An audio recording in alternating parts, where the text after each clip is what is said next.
안녕하십니까. 미스터리의 미국 주식 도전하기 미도리입니다. 자, 오늘은 지난번에 올린 영상인데요. 어, 세배 레버리지 ETF 차익 실현 후 재투자 전략 백테스팅. 자, 이 영상을 올린 적이 있었는데요. 자, 요것과 요 영상입니다. 근데 구독자분께서 여기에 이제 사용된 엑셀 파일이 있죠. 엑셀 파일을 다운로드 받게 해주시고, 그리고 설명도 해주셨으면 좋겠다, 요런 말씀을 주셔서 오늘은 요거에 대해서 한번 설명을 갖다가 해드리고 이제 다운로드를 받을 수 있게 해드릴까 합니다. 원래는 좀 커뮤니티 이것 때문에 이제 구글에서 이제 공유를 할 수 있는 것도 배웠는데, 커뮤니티 게시판이 좀 있었으면은 그걸로 해서 공유를 드렸을 텐데, 제가 아직 구독자가 얼마 안 돼갖고 커뮤니티 게시판을 만들 수가 없더라고요. 그래서 어쩔 수 없이 이제 영상을 같이 만들면서 그걸 통해서 이제 같이 설명도 드리는 시간을 잠깐 가져볼까 합니다. 일단은 요 백테스팅을 하면서 이제 좀 이제 설명드릴 게 있는데, 일단 백테스팅을 통해 나온 과거의 수익은 절대 미래의 수익을 보장하지 않습니다. 과거에 200%가 나왔다라고 해도 미래에는 150%가 나올 수도 있습니다. 그러니까 백테스팅은 과거의 수익일 뿐이다. 근데 왜 이걸 하느냐 하면은 포트폴리오의 구성과 투자 전략을 시뮬레이션 하기 위함입니다. 특히 이 테스트 같은 경우는 제가 이제 5년 테스팅을 했는데, 자, 이걸 보시고서 이제 리먼이라던가 뭐 닷컴 버블 같은 시기가 반영이 안 됐다 이렇게 말씀을 해주셨는데, 자, 그 영상은 바로 이전에 올렸었죠. 그걸 통해서 보시면 될 것 같고, 지금 5년 테스팅을 하는 목적은 말 그대로 투자 전략, 어떤 투자 전략이 가장 우리가 수익을 좀 더 거둘 수 있는 투자 전략인가, 이것을 시뮬레이션 하기 위함이라는 점을 먼저 말씀을 드리겠습니다. 그래서 원래 최초에는 이제 전략일 차익 실현과 추가 매수, 우리 이게 항상 이 두 가지 전략이 레버리지 ETF를 할 때 어떤 전략이 낫냐라고 얘기할 때 이 두 가지 전략을 항상 얘기합니다. 그래서 이 두 가지만 가지고선 영상을 만들려고 했는데, 바로 이제 구독자분들께서 이제 피드백을 주신 게 고점 매수, 저점 매수는 신의 영역 같다라는 일단 의견이 있으셨고, 두 번째 양도소득세 계산도 있었으면 좋겠다라는 의견이 있었고, 그 다음이 만약에 수익까지 재투자를 갖다가 만약 했다라면, 차익 실현 모델에서 수익까지 재투자를 했다라고 하면은 어떤 결과가 나왔을 것 같은가에 대해서 이제 말씀을 주셨습니다. 그래서 여러 가지 처음에 이제 여러 가지를 갖다가 좀 생각을 해보다가, 재투자 전략에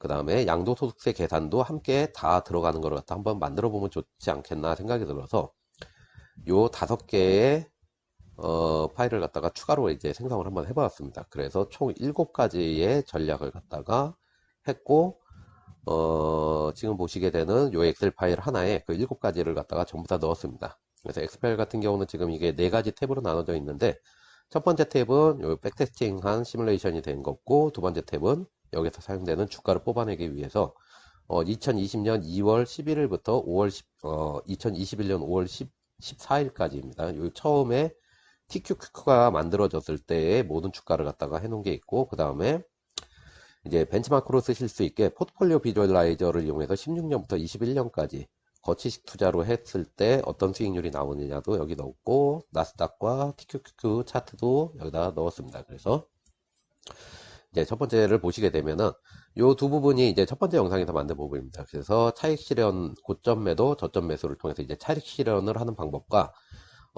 계속해서 추가 매수만 하는 방법, 요 두 가지를 갖다가 했는데, 요거 같은 경우를 갖다 이제 보시게 되면은, 자, 원래 금액에서 추가금이 들어가고, 그 다음에 우리는 계속해서 매도 시점에 해가지고, 차익 실현이 이렇게 되는 모델입니다. 그리고 두 번째는 추가금은 들어가지만은 차익 실현은 하지 않고 계속해서 장기 투자로 가져가는 그런 모델이 됩니다. 그래서 원래는 이렇게 해서 각각의 수익률이 나오는 것까지만 했는데, 아까 말씀드린 것 같이 양도소득세 계산이 있었으면 좋겠다라고 말씀을 주셔가지고, 그 뒤에, 차익 실현 모델은 매년 세금을 내야 됩니다. 그래서 매년 세금이 자동으로 계산이 되도록 했습니다. 그 다음에 추가 매수는 마지막에 한 번만 털어버리기 때문에 마지막 순간에 한 번 얼마의 소득세를 내시면 되고, 세전 수익과 세후의 수익이 얼마가 되는지까지도 계산이 자동으로 되도록 해놓았습니다. 그래서 여러분들께서 여기에 지금은 10,000달러를 원금으로 하고 추가금을 갖다가 1,000달러로 하는 10대1 전략을 갖다가 여기서 넣었는데, 여기를 갖다가 여러분들께서 2만 달러로 바꾸신다 하면은 전체 금액이 바뀌고 이 세금과 이 부분까지도 전부 다 계산이 되게 됩니다.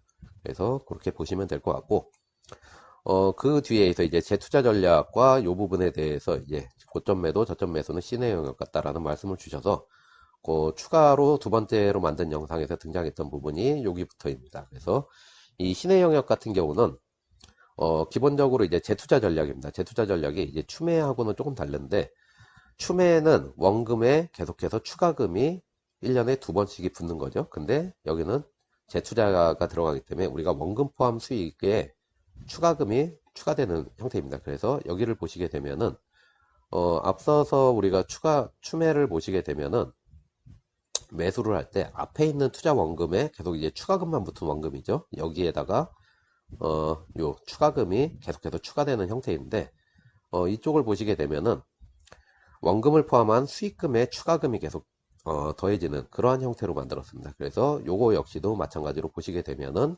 세전 수익과 매년 소득세 내셔야 될 소득세가 자동 계산이 되고 마지막에 세후 수익이 나오게 돼 있습니다. 근데 이 부분 같은 경우는 말 그대로 신의 영역입니다. 그래서 우리가 일반적으로 우리 같은 경우는 쫄보의 영역이죠. 고점에 팔고 그거보다 더 고점에 매수를 합니다.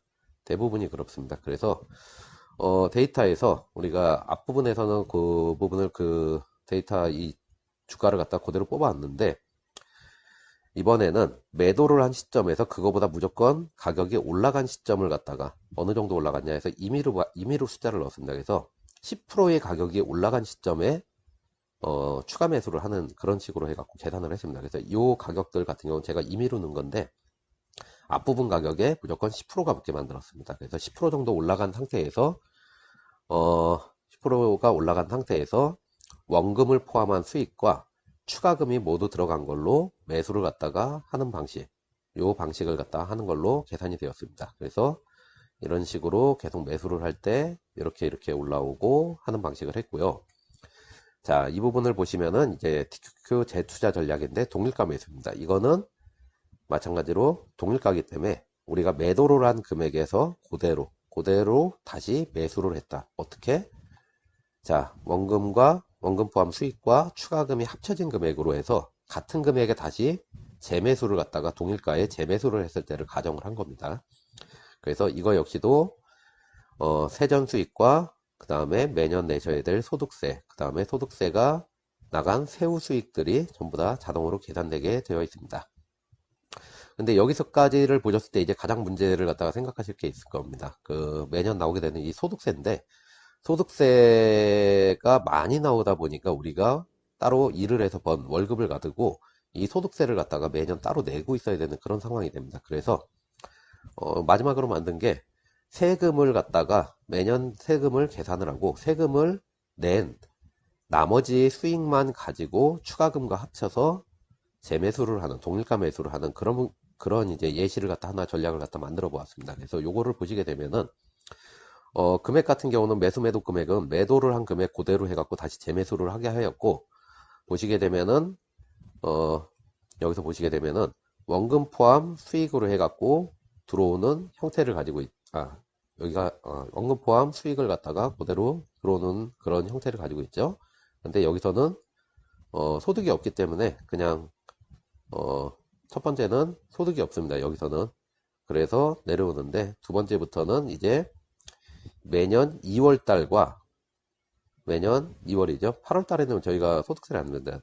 소득세를 안 내죠. 우리가 종합소득세 신고를 5월에 하기 때문에 그거에 맞춰서 매년 초입니다. 2월이나 1월달에 우리가 매수를 하는 시점에 해서 자 보시게 되면은 원금 포함 추가금인데 여기서 우리가 소득세만큼은 뺍니다.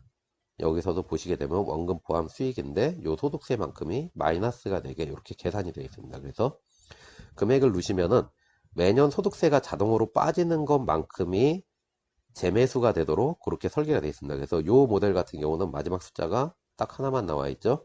자, 이미 세금을 전부 다 낸 걸로 계산이 되어 있기 때문에 여기서 나오는 수익이 최종 세후 수익이 되게 됩니다. 그렇게 해서 계산을 하시면 될 것 같고 그 마지막 부분 같은 경우는 이제 거치식으로 여러분들이 비교를 하실 수 있게 벤치마크로 쓰실 수 있게 거치식 장투 소위 몰빵 전략을 갖다 사용했을 때 이제 어떻게 되는지를 나와 있는 거니까 비교를 해보시면 될 것 같습니다. 이렇게 돼 있는데 이제 여기에서 질문이 하나 들어오신 게 있습니다. 제 투자 전략에서 주식 수가 늘어나는 이유가 이해가 안 된다라고 하신 분이 있는데 이유는 두 개입니다. 자, 첫 번째 이유는 추매금뿐만이 아니라 매도를 통해서 얻은 수익금까지 매수에 사용되어 있기 때문입니다. 자, 보시게 되면은 자, 매수를 하죠. 자, 여기서 매수를 하는데 좀 위쪽에서 보여드리겠습니다. 자, 매수를 하는데 자, 그냥 요 앞에 있는 금액이 그냥 오는 게 아니라 원금을 포함한 모든 수익에다가 추가금이 해서 들어오기 때문에 주식의 숫자는 늘어날 수밖에 없는데 여기서는 좀 줄어들게 됩니다. 왜? 이전에 매수했던 것보다 높은 금액에 이제 재매수를 해서. 그런데 보시게 되면은 대부분은 이런 식으로 해갖고선 계속 늘어날 수밖에 없는 구조를 가지고 있습니다. 좀 더 위쪽에서 봐야지 이게 나올까요? 자, 이렇게 보시게 되면은 여기에 금액에 요게 들어오기 때문에 주식의 숫자는 늘어날 수밖에 없게 됩니다. 자, 두 번째는 중간중간에 이제 액면 분할이 있기 때문에 보유주식의 수가 늘게 됩니다. 이 중간에 1대2 액분, 1대3 액분이 있죠. 1대2 액분을 하게 될 때는 여러분들이 가지고 계신 주식의 숫자가 두 배로 는다는 겁니다. 그래서 주식의 숫자가 곱하기 2가 되게 만들어 놨습니다. 그리고 요 주가가 원래는 요렇게 늘어났는데 액면 분할을 했기 때문에 요렇게 나와 있는 겁니다. 주가가 떨어진 것처럼 보이죠? 근데 실제 주가는 액분전 주가는 요거입니다. 이렇게 되기 때문에 주식의 숫자가 늘어나는 거죠. 자, 여기서는 1대3 액분, 그러니까 곱하기 3을 하게 돼서 이렇게 곱하기 3이 된 형태로 해서 내려오고 요 금액으로 해가지고선 매도를 했다 보니까 금액도 늘어나고 주식의 숫자도 늘어난 겁니다. 자, 이렇게 해서 이제 간단하게 이제 설명을 드렸고, 사실 이거를 갖다가 하게 된 이유 중에 하나는 이제 어떤 투자 전략이 가장 좋을까, 좀 이제 저 같은 경우도 좀 공부를 해보고선 여러 가지를 갖다 시뮬레이션을 해보면 좋을 것 같아서 그랬는데, 여기에서 어떤 투자 전략이 좋을지는 이제 결과는 나왔죠. 결과는 나왔고 지난번 영상에서 다 설명을 드렸습니다. 그래서 했는데 그거 외에 이거를 갖다가 이제 공유를 드리는 이유 중에 하나가 저는 기본을 투자원금 10,000달러에 추가금 1,000달러에서 10대1 비율로 해가지고선 투자하는 거를 갖다가 100대 10이라고 되어 있는 10대1 비율 투자 전략을 갖다가 하는 걸로 갖다가 했는데, 요거를 갖다가 뭐 변형을 하시게 되면은 500만원을 투자하고 200만원씩 추매를 한다거나 200만원을 투자하고 또 200만원씩 투자하는 1대1이라던가 뭐 이런 비율 같은 경우는 여러 가지가 있을 겁니다. 근데 어떤 원금과 추매금이 어떤 비율로 했을 때 가장 좋은 수익이 나올지에 대해서는 아직 저도 찾지를 못했습니다. 그래서 만약에 이제 여러분들께서 이거를 받으셔서 여러 가지를 좀 실험을 해보신 다음에 보다 좋은 원금 투자금 비율을 만약에 찾으셨다면은 댓글로 이제 다른 구독자분들한테도 좀 공유를 해주셨으면 좋겠습니다. 저도 물론 그거를 공유 받아가고 보면은 좀 더 도움이 될 것 같습니다. 자, 오늘은 이렇게 해갖고 간단하게 설명을 마치고요. 자, 이 다운로드는 이 엑셀 파일 다운로드는 이제 아래쪽에 링크 걸어 드릴 테니까 거기서 받으시면 됩니다. 자, 오늘도 시청해 주셔서 감사합니다.